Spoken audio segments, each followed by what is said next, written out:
On the first day of the 3rd month after the Israelites left Egypt, on that very day, they came to the desert of Sinai. After they set out from Rephidim, they entered the desert of Sinai, and Israel camped there in the desert in front of the mountain.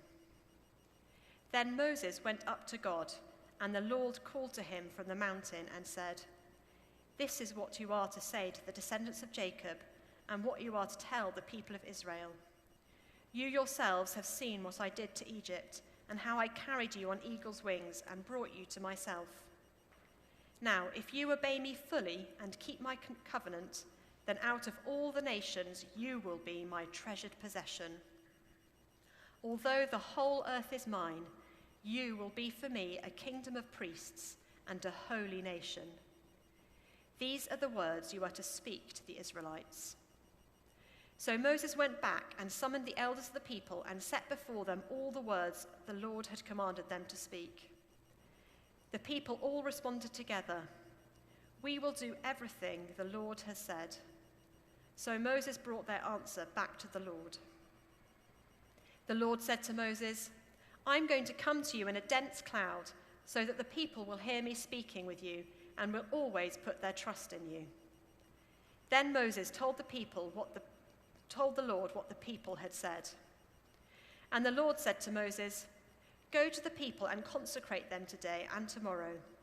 Make them wash their clothes and be ready by the 3rd day, because on that day the Lord will come down on Mount Sinai in the sight of all the people. Put limits for the people around the mountain and tell them, 'Be careful that you do not approach the mountain or touch the foot of it. Whoever touches the mountain is to be put to death. They are to be stoned or shot with arrows. Not a hand is to be laid on them. No person or animal shall be permitted to live. Only when the ram's horn sounds a long blast may they approach the mountain.'" After Moses had gone down the mountain to the people, he consecrated them, and they washed their clothes. Then he said to the people, "Prepare yourselves for the 3rd day. Abstain from sexual relations." On the morning of the 3rd day, there was thunder and lightning, with a thick cloud over the mountain and a very loud trumpet blast. Everyone in the camp trembled. Then Moses led the people out of the camp to meet with God, and they stood at the foot of the mountain. Mount Sinai was covered with smoke, because the Lord descended on it in fire. The smoke billowed up from it like smoke from a furnace, and the whole mountain trembled violently. As the sound of the trumpet grew louder and louder, Moses spoke, and the voice of the Lord answered him. The Lord descended to the top of Mount Sinai and called Moses to the top of the mountain. So Moses went up, and the Lord said to him, "Go down and warn the people, so they do not force their way through to see the Lord, and many of them perish. Even the priests who approach the Lord must consecrate themselves, or the Lord will break out against them." Moses said to the Lord, "The people cannot come up Mount Sinai, because you yourself warned us. Put limits around the mountain and set it apart as holy." The Lord replied, "Go down and bring Aaron up with you. But the priests and the people must not force their way through to come up to the Lord, or he will break out against them." So Moses went down to the people and told them. Great to be here. I've got 2 questions for you this morning. 2 questions, and they're not small questions, I'm afraid. Question 1, who are you? And question number 2, why are you here? These are big philosophical questions. These are questions that I ask my students when they come into my class. New classes come in, they sit down, and I smack them with it straight away. Who are you, and why are you here? I'm a religious studies teacher, okay? And these questions are really important when it comes to the study of religion, of philosophy, and of ethics. They have puzzled people for years and years. I also ask them the question, what is your favorite fast food brand as well? Okay. Now, if they answer KFC, which is obviously the correct answer, then we're absolutely fine. The class is going to be great. I've not got a problem. If they answer anything else, I make a mental note and say, I might have to watch this class. They're a bit weird, okay? But these two questions are at the heart of everything, aren't they? They're at the heart of the human condition as well. We're so desperate to know who we are, what our place is, and what our purpose is as well. I wonder how you would answer that question if it was asked to you. There's all sorts of different things that I get in the classroom. I'm sure they'll be the same from you. Some people go with nationality, some go with birthplace, others go with their role in the family, perhaps a father, a mother, a sister, or a brother. Perhaps some might answer, as many do in my class, with their hobby or their favourite football team, such as Man United. That's obviously, again, the correct answer, just to be really clear. But perhaps you might go with your job. Okay, that might be your sense of identity. If you were to go onto social media and spend just a few moments, you would see lots of people endeavouring to make themselves known, to justify themselves by putting out what they do or what they're good at or what's going on in their day or for some reason what they had for breakfast. We're all trying to find our purpose and we're all trying to find out who we are. Some of you might answer that you're a follower of Jesus, in which case, well done, you're the class SWAT, you get an A, and that's great, okay? But I wonder whether all of us would answer with that straight away. So easy, isn't it, to get wrapped up in the trappings and genuinely important distractions of life at times, isn't it? And our responses to these difficulties and these challenges do tend to tell us who we are. They tend to tell us what our confidence is in or what our identity might be. Well, here we have a passage, and please make sure you've got it open in front of you, that I believe helped the Israelites to understand who they were and what their purpose was as a people and a nation. Because, folks, they didn't have it yet. They'd been rescued, but they had no identity. They did not know what they were to do or who they were. And I believe it'll also help us, in turn, understand who we are and what our purpose is in the world. Let me list off some good films for you for a second. The Matrix, Good Will Hunting, Toy Story, any Toy Story fans in? Or my personal favourite, The Truman Show. These great films all contain central characters who think there is more to life than what they can currently see. The toys believe there's more out there. Okay. Will, in Good Will Hunting, believes there's something more to him to be achieved. The Matrix, Neo, he's suspicious. There's something else going on here. There's something else to be accessed. And The Truman Show, we've got Truman, who just gets suspicious. There's something going on here. I don't quite get it. There's something hidden behind a veil almost that I want to see and I want to discover. All of them are trying to do that. And all of those films are really successful because they tap into that sense that there's something more. I wonder about you. I don't know where you're at in your faith journey. Some of you know and walk with the Lord, and some of you don't know and walk with the Lord. I wonder if you're someone who thinks about that. We're all at different stages, aren't we? We've got young people thinking about what they're going to do in the world. What's my mark going to be? What has God made me to be? What am I to do? We've got adults thinking about maybe career changes. Maybe your family's growing. Things are changing. Perhaps you're coming to the end of your working life and you're thinking, what's next? What do I do? What's going on? Perhaps you don't know this Jesus guy, and if that's you and you're sat here today, can I give you 3 assurances before we get cracking? Number 1, you're surrounded by a whole bunch of people who also, at some point, didn't know Jesus. You're not alone. Secondly, nearly all the people in this room have found an answer. And thirdly, his name is Jesus Christ. And we're going to meet him in this passage this morning. His name is not explicitly mentioned in this passage. Have a look. It's not there. His name is not explicitly mentioned, and yet he is present right there. And we're going to see that this morning. And I hope, for some of us, that we meet him afresh. And for some, I really hope and pray that you'll meet him for the first time. So Tom preached to us a couple of weeks ago. He talked about the Israelites leaving Egypt. Okay, he talks about the Passover, talks about all that. But a lot's happened, not just in the last 2 weeks in our lives, but in the passage. In 7 chapters, we see quite a lot going on. And I just want to talk you briefly through because I think it really helps us set a bit of context historically. But I think it might also help in one other way as well. So chapter 12, I think there's some pictures going to come up on the screen. Apologies, they're not very big, but hopefully they guide us through. So chapter 12, as we know, they leave Egypt under extraordinary circumstances. There are plagues. Pharaoh is undermined time and again by God. A whole nation of people are allowed to leave Egypt. Don't let that statement get away from you this morning. Okay? A whole nation of people. A world superpower has had its workforce removed by God. Chapter 14, so they're going about their ways, and Pharaoh suddenly goes, hang on a minute, why did we do that? That was really stupid. We need to go and get them back. They're really important. And so Pharaoh charges out with his army to get the Israelites back. The Israelites panic. They see this amazing army coming towards them, and they start to complain to Moses. Not the first time they're going to complain, by the way. And they say this, did God just bring us out here to let us die or be recaptured?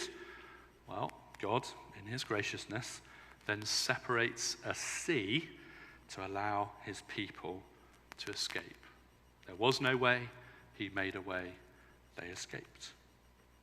Chapter 16, they run out of food. Not a great thing if you're a nation of people, couple of million, walking around, you've got no food, that's a bit of a problem. Guess what the Israelites do? Their response? They complain to Moses. They complain to God. We wish God had killed us in Egypt, they say. Steady on. That's quite a big reaction, isn't it?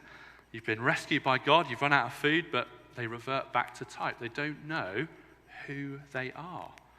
So they start to complain again.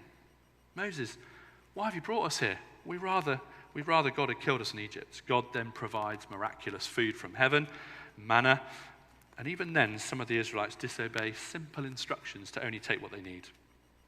Chapter 17, they run out of water. Oh my goodness. Okay, so we've been attacked by an army, we've run out of food, now we've run out of water at Rephidim, bit of a problem. What do the Israelites do this time? They don't look back and go, well, God rescued us from Egypt, and then he rescued us from the Egyptian army again, and then he gave us food when we needed it. We've run out of water, I know, let's complain again. Okay, that's what they do. They complain. Moses, did you bring us here to die of thirst? God in his graciousness provides water from a rock.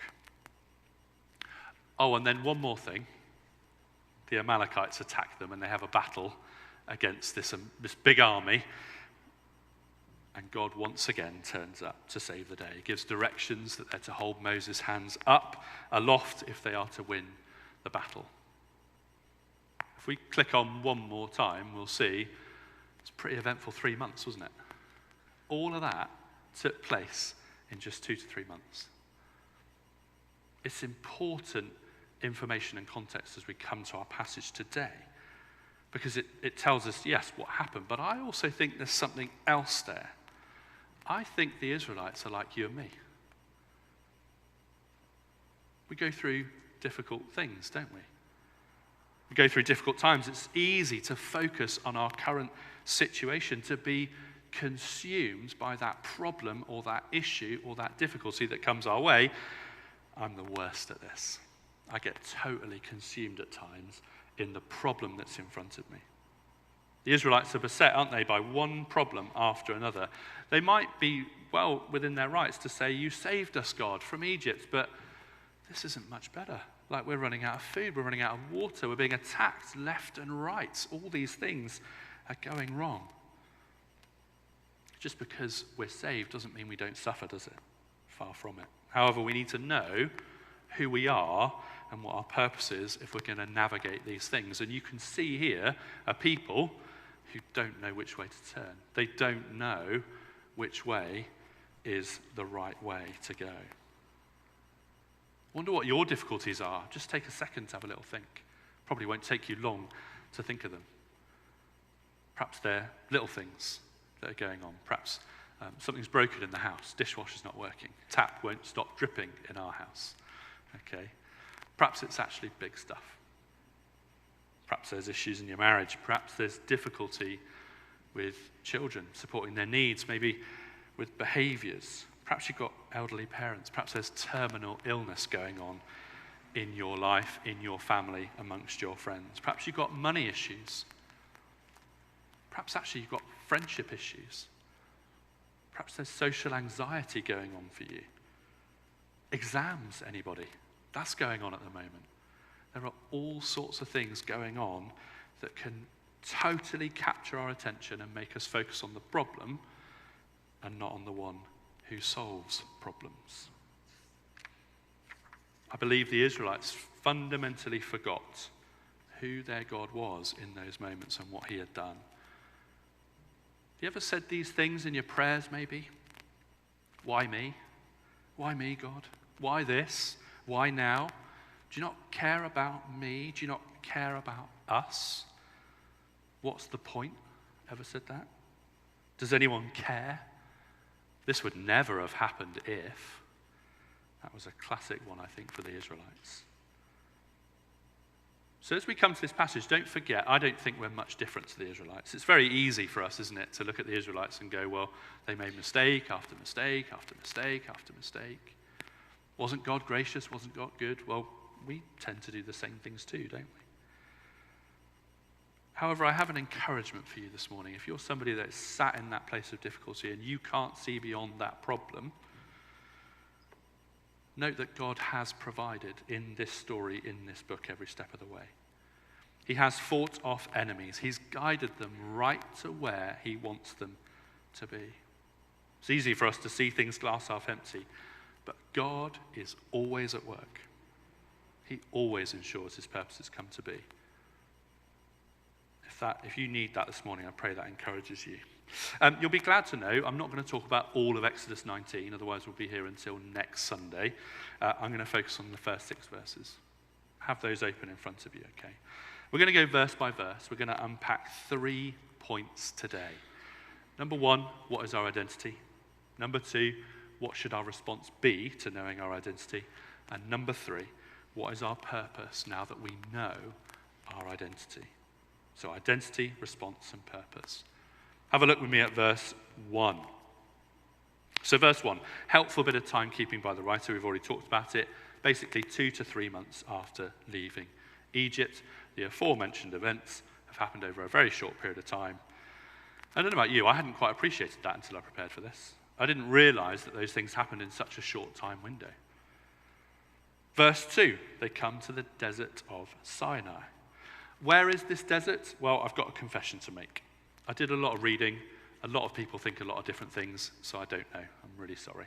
If God had intended us to know exactly where this was, I'm pretty sure he would have put a what 3 words reference in there or a Google Maps reference or something like that. It isn't crucially important where it is. But there are some interesting characteristics about this place that I think, again, help us to understand where this is taking place.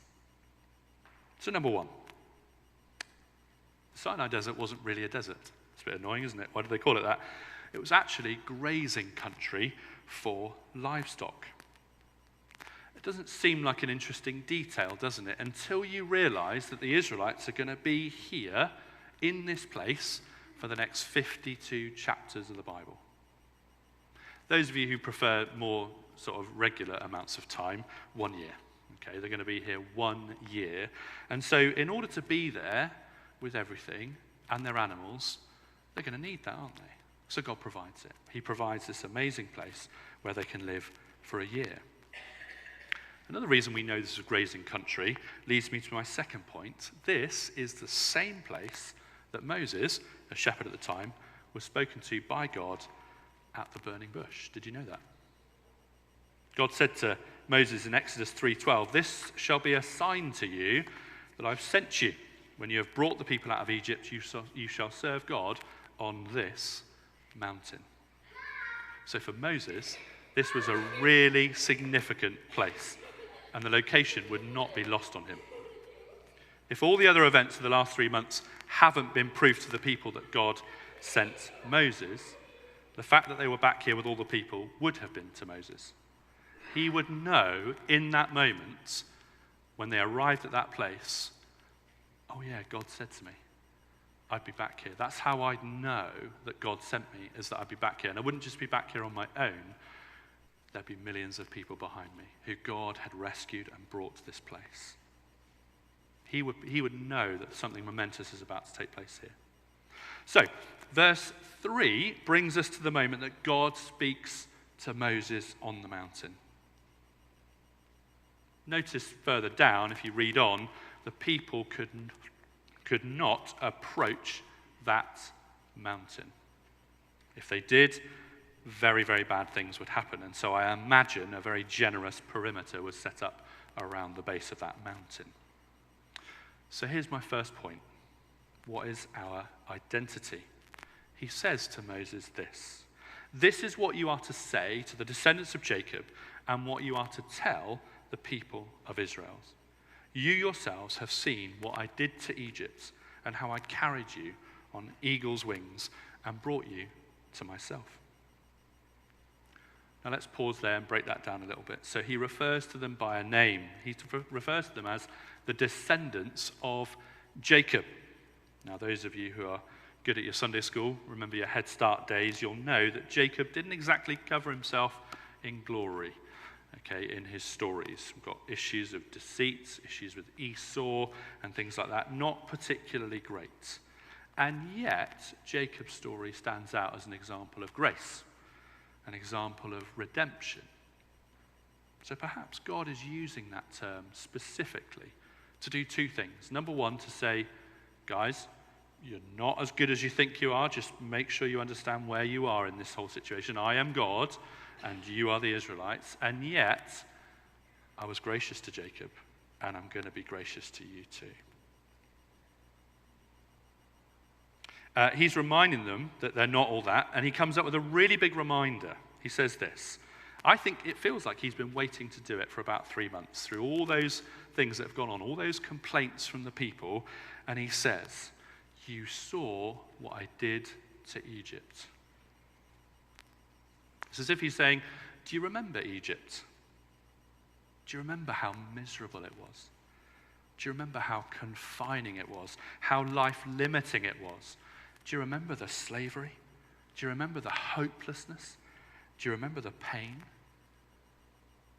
He says, I saw you there and I plucked you out of there. Perhaps over the last 3 months, the Israelites had started to rewrite that story. Do you know how we do that sometimes? Our memory doesn't quite serve us right, and we fill in a couple of gaps and we might accidentally change a few details. Maybe the Israelites had started to think that they were due to be saved anyway. It was about time. We'd been slaves for years. Oh, we deserve to be saved. We deserve to be saved. Or maybe that saving us was the only just thing that God could have done. Of course God did it, because that's what God does. God says, no, I saved you because I wanted you, and I saved you because I loved you. God's reminding them of who they are. They are bought, they are saved, they are rescued. They've been pursued for no other reason than God loved them. As you've sat there listening to me talk about the Israelites, I hope that you're also sat there listening to me talk about you. You are, if you have declared Jesus to be your Lord and Savior, you have been saved by the blood of the Lamb, as we heard a couple of weeks ago. Not by the lambs in Egypt, but by the Lamb of God. There's Jesus. Not mentioned explicitly by name, but here he is in the story. God says, I carried you. There should be some pictures of some eagles, just in case you didn't know what eagles were. Just thought I'd help you out a little bit. He says, I carried you. This is clear imagery being used by God here. He says, I carried you. You did nothing. I know when I carry my children on my shoulders or my back, they do nothing to help in that situation, apart from somehow feel slightly heavier the longer it goes on. When we carry things, we are the carriers, we do the work. In this situation, God is the carrier. God does all the work. How did he carry them? On eagle's wings. Why eagles? Great question. I tapped into my inner David Attenborough, and I learned that eagles push their chicks out of the nest so that they can learn to fly. But they don't just push them out.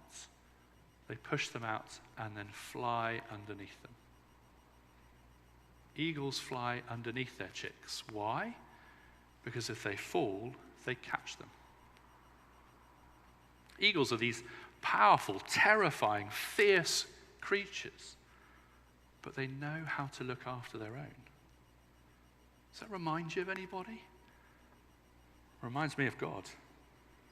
God carried them on eagle's wings. He brought them out of Egypt, and he didn't just bring them out of Egypt and go, right, well, I've done my bit, crack on, see you later. No, he stayed with them. He knew they would fall. He knew there would be these moments where they needed him. We've got no food, we've got no water. The Egyptians, by the way, are chasing us, and the Amalekites are waiting for us up here. He didn't just push them out and let them fall. He pushed them out in order that he could stay with them and carry them when they needed it. No food? I've got you. No water? I'll catch you. Enemies all around? I'm right here. Friends, we encounter so many obstacles in our lives, don't we? We so easily cry out at the injustice of it. We focus on the problem, but God is always right there to catch us. I have known this in my own life, particularly in the past year. I can be such an idiot at times. Circumstances surround me, they get on top of me. I don't know which way to turn, and I have felt such a failure at some of my responses in those situations. And yet I can look back and see the moments when God carried me and when he caught me. He's been doing it since the day I came to him, and if I'm honest, long before that. If you're sat there this morning and you don't know Jesus for yourself, that was my introduction. I've just introduced you. He will rescue you, and he will show you who you are. He will show you that you are loved and that you are redeemed. It doesn't matter the filth that you're in. It doesn't matter the slavery that you're in. It doesn't matter the mistakes that you've made. I'll say that again. It doesn't matter the mistakes that you've made. Goodness knows I've made enough. Note one really amazing point before I move on. The Israelites were saved, and then God told them who they were and how they were to be. He didn't give them the commandments or their identity first. He saved them first, and then he gave them how he wanted them to live and who they were and what their purpose was. Isn't that amazing? He could have just given them the commandments while they were in Egypt and gone, right, you do those, you work on those, and when I think you're good enough, I'll rescue you. It doesn't do that. It doesn't work like that. He rescues first because he loves first, and then he draws you to himself. Salvation, whether for the Israelites then or for us today, has always been about grace. It's always been about relationship. It's not an insurance policy that you can pop in your back pocket. It was never meant to be a ladder of merit that you had to climb and get to the top of before you were good enough. It was meant to be a way of life given by a loving king to his people. And note, by the way, where does he carry them to? Himself. He says, I don't want you to be with Pharaoh anymore. I don't want you to be under his rule. I don't want you to be under his ways. I want you to be with me. I want you to be under my wings. I want you to be with me where I am. He delivered them so they could be his. So that's our identity. We are bought, rescued, redeemed, brought to him. We are his. Secondly, what's our response to that? Now that we know that, now that the Israelites have been told that, what does God say next? Well, before I go through the verse, I just want to talk to you about a couple of words. Obedience and commands. How do you respond to those two words? Do you like those two words? They're great words, aren't they? Divisive words in some situations. Obedience and command. Being told what to do. The world doesn't particularly like the word command or obedience, does it? I've heard the phrase, you do you, bandied around a lot at school. Postmodernism tells us we're all able to have our own truth. I'll believe what I want, you believe what you want, that's absolutely fine. You can't tell me I'm wrong. To each their own, we hear, don't we? I work in school. I work around lots of children. Some of those children think that authority, policies, ways of behaving don't apply to them. Some of that's because they're children, and some of that's maybe because of the way they've been raised or the culture they've grown up in, that maybe those things are slightly different in different situations. They are not willing to come under authority, particularly if it conflicts with what they want.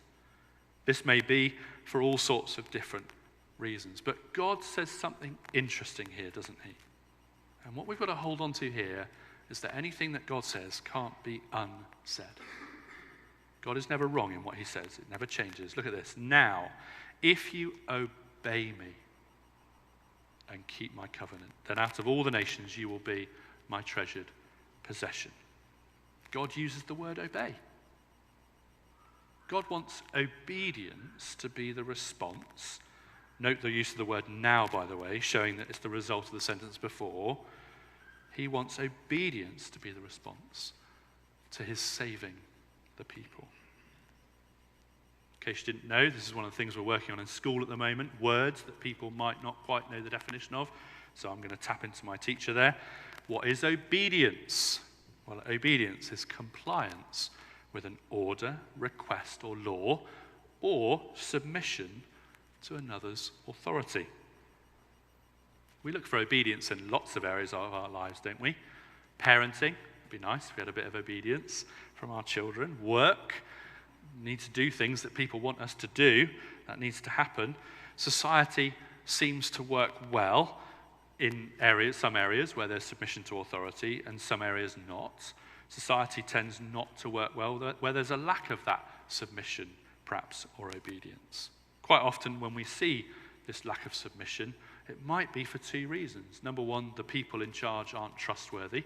Number two, the people who are meant to be obedient or submissive don't trust other people. They have an issue trusting. But notice what God says. He wants the people that he has brought to himself to be the ones that come under his authority because they know he is trustworthy. He says, you can trust me because I've rescued you. Not just once, but I've continued to rescue you. You can trust me. You can come with me. If you know that you're loved, redeemed, chosen, saved, and rescued, you can trust in the Lord. And he wants obedience to be the hallmarks of followers of Jesus as well, doesn't he? A recognition of that loving leadership and saving work that Christ has already shown. I appreciate it's easy to get stuck in the weeds here. When we're talking about commands and obedience and laws and all these different things, that's a whole other 10 sermons probably, I don't know. But when I do that, when I get stuck in the weeds, I tend to look at other parts of Scripture, just to sense check, just to see what's going on, because the Bible's consistent. The Bible is consistent. Paul was someone who really wrestled with the law and with commandments and with all this type of stuff. And even he said after he'd come to know Christ, after he'd been converted, he said that the law was good if it was used properly. And in Titus 2, he says that the grace of God instructs us to deny ungodliness and worldly desires and to live sensibly, righteously, and godly in the present age. That is a way of being obedient. Paul says in 1 Corinthians 6, you are not your own. You were bought with a price. Now honor God with your bodies. There is a response to Jesus. There is a response in the way that we live. The price was Christ. The response is obedience to his will and to his ways. And even Jesus said, someone who spent so much time studying the law and the prophets, etc., he said this, he who has my commandments and keeps them is the one who loves me. When we love God and we love people, the two greatest commands, we demonstrate who we love. And we do that because he first loved us. There's a proper response here to being saved, isn't there? And it's not to think that we deserved it or that we earned it. It is to be obedient to the one who saves us and brings us to himself, to choose to submit. Notice the word if. God can't make us because free will exists and free will remains. We can treat God's saving grace as a gift or as that insurance policy we put in our back pocket. We can allow it to change the way we live and the way that we see the world, or we can just carry on living our own way with that insurance policy ready to be pulled out at the appropriate time. We won't always get it right, folks. You know that, I know that. That's the point. If you read on, you'll see that in verse 8, the people say, yeah, we'll do all that you asked, God. That all sounds absolutely fantastic. And within chapters, they've made a golden calf and they're worshipping that instead. The whole of the Old Testament is littered with examples of God's ways of life being ignored and swapped for other seemingly better ways. Yet we never see God put the people back in Egypt, do we?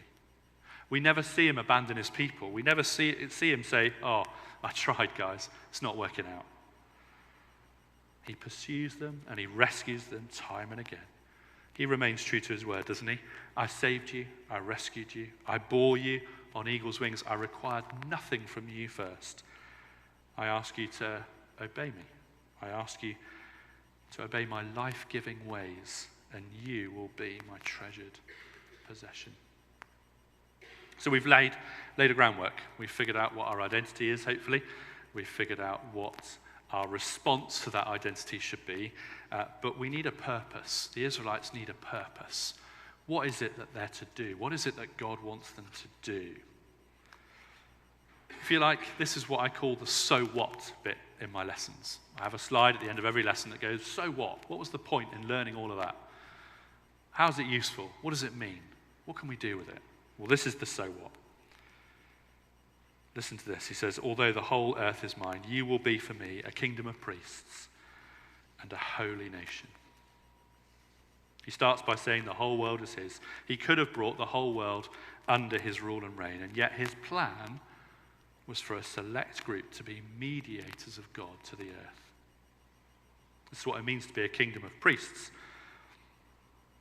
Did you know that phrase, kingdom of priests, doesn't appear anywhere else in the Old Testament? Just an interesting fact. Priests, what do? They mediate between God and people. They're go-betweens. He wanted them to do this on the earth. He wanted the Israelites to have experienced that love and that rescue, and then to tell others of his generous love, to tell others that they can experience it too, to spread that influence around the world. One of the great truths of when we live now is that there's no special class of priests anymore. There's no specific roles given to specific people that only they can do those certain things. Rather, all who believe in Jesus are priests. We all are a royal priesthood. We have access to come directly into God's presence through the blood of Christ. What an amazing privilege we have. We get to mediate God to those around us. The question is always how, isn't it? And the answer I can give you, and I'll reel it off, is by talking about Jesus wherever and whenever we can. And you'll be sat there, as I'm often sat there, going, yeah, but it's easier said than done, right? That's the truth, isn't it? Our Refresh group talks about this an awful lot. How do we get this out to people? How do we do this? It's a great topic of conversation. For many of us, the idea of telling our neighbours or our work colleagues again about Jesus seems quite daunting. I've done it. I've been there, particularly if you've lived in the same place for years. I've tried, I've done it, I've invited them to this, I've done that. Josh, it's not that straightforward. It's harder than you think. Yet this is what we see God calling the Israelites to be separate, to be purposeful in their mission. He chooses a few to help the many. And he does the same thing with us today. If you don't believe me, 1 Peter 2 verse 9 says this, but you are a chosen people, a royal priesthood, a holy nation, God's special possession, that you may declare the praises of him who called you out of darkness. Where? Into his marvelous light. These very same words apply to you and me today. We are God's special possession, yes, but he calls us so that we may in turn speak Jesus and his life-giving ways to others. I don't know if you're a Phil Wickham fan. I'm a Phil Wickham fan. I've been listening to Phil Wickham songs recently. One in particular has caught me. It's called Sunday is Coming. Don't know if you've heard of it. What I'm going to do, I'm going to ask Simon to put it in the Monday mashup so that you can have a listen to it if you want to. It's got a great line in it. After Jesus has been raised from the dead, the women approach the tomb and there's an angel there. And the angel says, "Why are you looking for the living among the dead?" I haven't been able to shake that verse and that lyric for quite a long time. Just ask my family. I've been banging those songs out anywhere and everywhere that I possibly can. The song is called Sunday is Coming because it speaks about the way that Friday, although it is painful Good Friday, Jesus dies, it is full of sadness and disappointment, and if you're one of the people watching it, horror, it's awful and a tragedy. It's good because of Sunday. It's good because we know that in 2 or 3 days' time, Jesus will rise again from the dead. You see, one of the best ways that we can speak Jesus to people, I believe, is to show people that we are not Friday people, we're Sunday people. We are in the same issues and problems as everybody else. We're struggling with illness, we're struggling in our relationships, we're struggling with our finances, we're struggling in all sorts of different ways. Of course we are. But we are not without hope. When he provides for you miraculously, do you share that with your neighbours or your work colleagues? When he enables you to overcome a real difficulty, even if just for a moment, do you share that with your friends? When he blesses you in small ways, do you share that with your colleagues? Do you give Jesus the glory for that? And when we suffer in times of difficulty, do we tell our friends and colleagues that don't know Jesus? And do we show them that we have a hope? That it's not going to be Friday forever? That there is a Sunday on the way? Because I believe it's in those moments that people see Jesus in us. It's in those moments when they see what he has done in our lives. The Israelites, upon hearing God's words in this passage, would know that God had rescued them, would cherish them as his treasured possession, and would never again have them go back to Egypt. We, folks, do not have to go back to Egypt. We have been saved and we have been rescued. I'm coming into land and I want to just say a couple of things to different groups of people.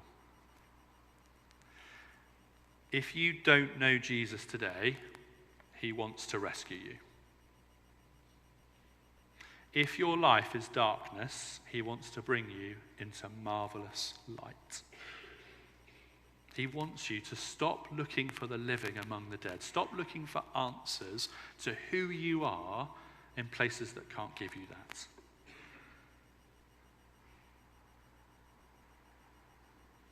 He wants to show you who he is.